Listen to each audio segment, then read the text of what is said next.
율법의 짐을 내려놓읍시다. 이런 제목으로 함께 하나님의 말씀을 나누려고 합니다.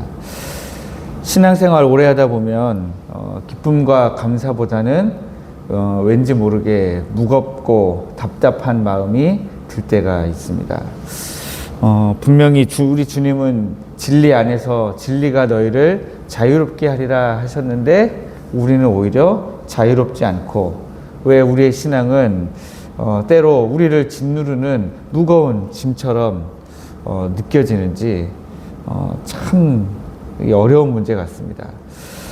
예수님은 바리새인의 위선을 앞서서 지적하시고 나서 이번에는 이스라엘의 영적 지도자들 중에서 율법 교사들의 두 가지 무서운 악행을 말씀하고 계십니다. 첫 번째는 46절에 나와 있는 것처럼 무거운 짐을 지우는 폭력입니다.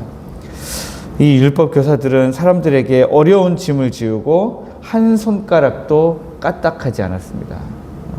율법이라고 하는 무거운 짐을 그냥 올려놓는데요. 이런 겁니다. 말씀을 계속해서 이 십계명을 잘 지키려다 보니까 장로들이 뭘 만들었어요? 장로들의 유전을 만들었습니다. 애초에 하나님은 10개만 말씀하셨는데 장로들의 유전으로 넘어가면서 이걸 잘 지키려고 하다 보니까 정말 뭐 책으로 만들어도 몇 권은 나올 법한 그런 이제 장로들의 유전으로 넘어갔고, 장로들의 유전만 있겠습니까? 이 율법 교사들도 또 그 장로들의 유전을 가지고 또 연구해서 장로들이 이렇게 말한 건 이런 뜻이었다. 또 막 만들었겠죠. 그러면 이제 원래 십계명 더하기, 장로들의 유전 더하기, 거기에 또 율법 교사들의 해석 더하기 하다 보면은 사람들에게 계속해서 무거운 짐을 막 지우게 만드는 겁니다. 그래서 저도 설교할 때 되도록이면 우리가 이렇게 합시다, 저렇게 합시다를 자제하려고 노력을 많이 합니다. 그렇게 하면 굉장히 쉽게 설교하면서도 사람들의 마음을 막 찌르는 설교를 할 수 있습니다. 예를 들어서 이번 주에는 우리가 다 같이 하나님의 말씀을 여기부터 여기까지는 무조건 읽읍시다. 뭐 합시다. 이렇게 행동 강령으로 설교를 하다 보면 되게 설교할 때만큼은 괜찮게 할 수 있어요. 그런데 그렇게 하고 나면 성도들은 마음에 무거운 짐을 지고 가는 거예요. 그 다음 주부터는 마음의 그 무거운 짐 때문에 이 몇 주가 지나가다 보면은 내가 이렇게 못하는데 차라리 잠깐 믿음을 좀 쉬어야 되겠다. 이렇게 되는 거죠. 율법 교사들이 했던 행동이 바로 그런 거라는 겁니다. 계속해서 이스라엘 백성들에게 율법의 무거운 짐을 지우면서 자기는 율법의 무거운 짐을 지우면서 다 알죠. 다 아는데도 불구하고 손가락 하나 까딱하지 않고 이스라엘 백성들을 힘들게 만들었다라고 하는 것입니다.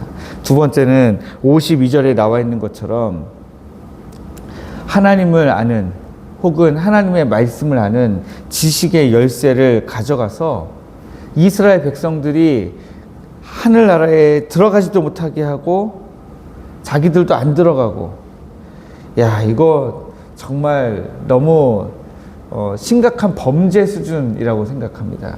율법의 잣대로 은혜를 완전히 가려버린 것입니다. 하나님의 은혜, 하나님의 사랑, 하나님의 인도하심, 이스라엘 백성들을 향하여 하나님이 얼마나 오래 참으셨는지는 다 어디 가고, 하나님은 율법의 하나님으로만 그냥 남아있다 보니까 그 율법의 하나님을 이스라엘 백성들이 사랑하기가 너무 어려운 거예요. 여러분들에게는 어떠신지 모르겠는데 엄한 아버지가 있다고 생각해 보세요. 집에 가면 법칙이 많아요.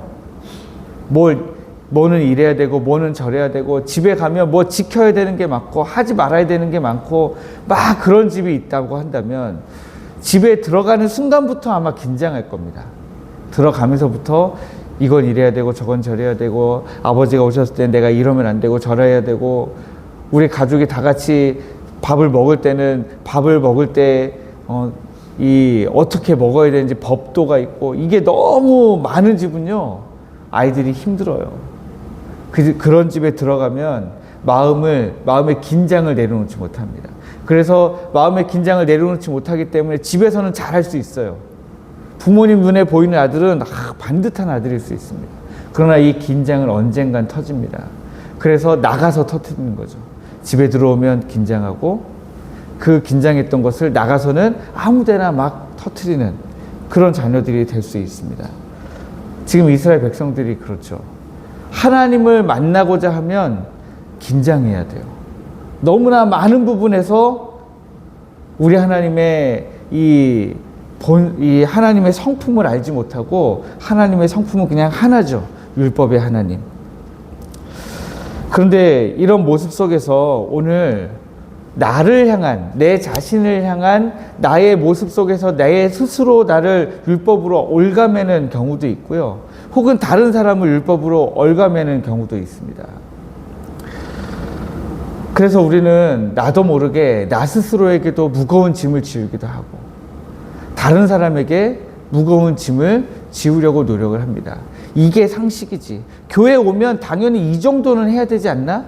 아유, 저 사람은 이걸 이렇게 몰라 라고 생각하면서 무거운 짐을 지우려고 하는 경우가 있다라고 하는 거죠. 그러나 성도 여러분, 우리가 믿는 예수님은 율법 교사들하고는 완전히 다른 분입니다.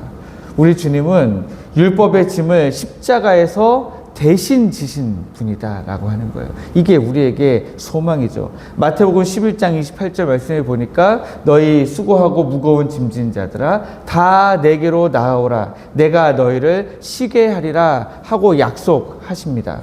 우리가 져야 할 그 무거운 정죄와 율법의 짐을 우리 주님이 십자가에서 온몸으로 다 져 주신 것입니다. 둘째, 우리 주님은 구원의 문을 닫으시는 분이 아니라 구원의 문을 활짝 열어 놓으신 분입니다. 굳게 닫혔던 지성소의 휘장이 언제 찢어졌습니까?